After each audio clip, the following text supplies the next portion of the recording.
Good morning, and welcome back to Daily Dhamma, a letter to our children. Today is June 18th, and our reading is Waterloo.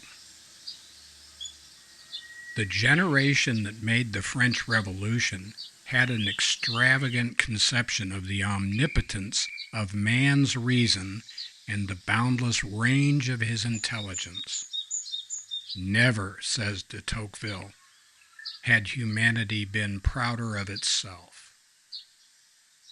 And that's from Eric Hoffer, The True Believer, Thoughts on the Nature of Mass Movements. On 18 June 1815, Wellington defeated Napoleon at the Battle of Waterloo, a date that deserves more credit than the events that made it necessary. The Bastille was stormed 14 July 1789. Napoleon rose to power in November 1799. The Napoleonic Wars killed an estimated 7 to 9 million people, at least half of them civilians.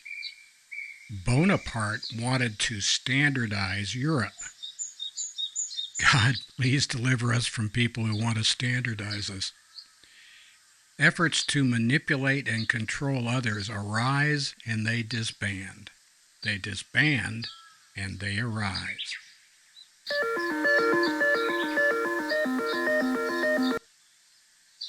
The phrase, "meet my Waterloo," comes from the iron law of the universe that pride goeth before the fall. When we're filled with hubris and we think we've got the answers and we're going to give it to everybody good and hard, we're just begging for the universe to smack us in the head.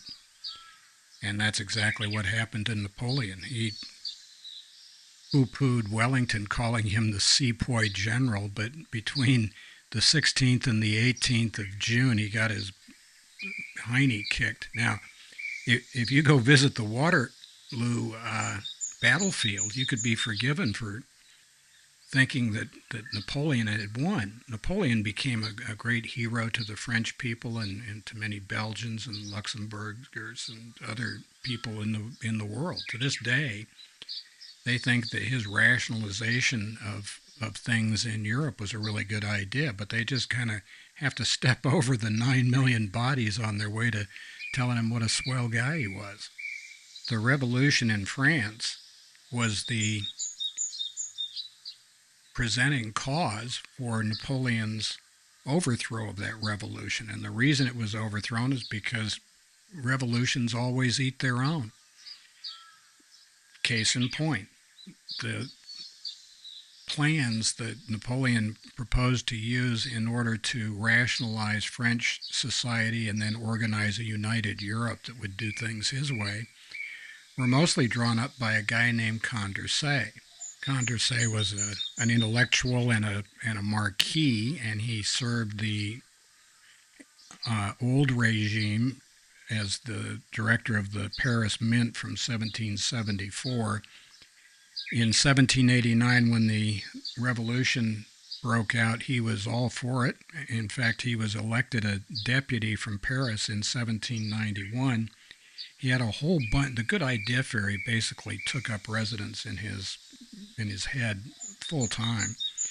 He had a great deal of antipathy for the Catholic Church and its terrible influence on people in France. Like Rousseau and Thomas Paine, he thought that we needed to have a good bloodletting in order to straighten things out. They weren't sure. They were pretty sure that the people in charge were bad.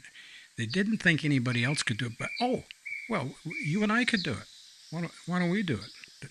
There, Bob's your uncle. He had a great plan for two-tier education system by savants. This was a plan that was put into effect in 1795.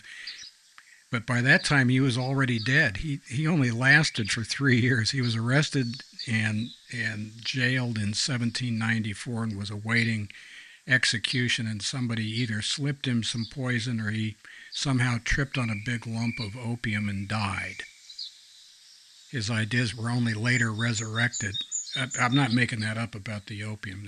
That was in his blood when he was autopsied. I'm not sure what they were doing with that back in those days, but that's what they say.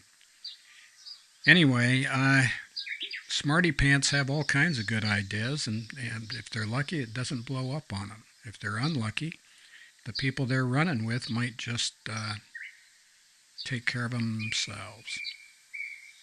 Alert listeners will know what we're going to say next. We advise that you stay as far away from mass movements as you can possibly be. Mind your own business, keep your hands to yourself, and realize that you're not the boss.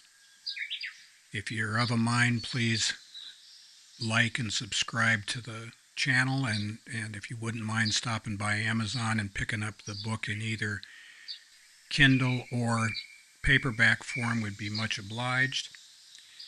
And happy trails to you until we meet again.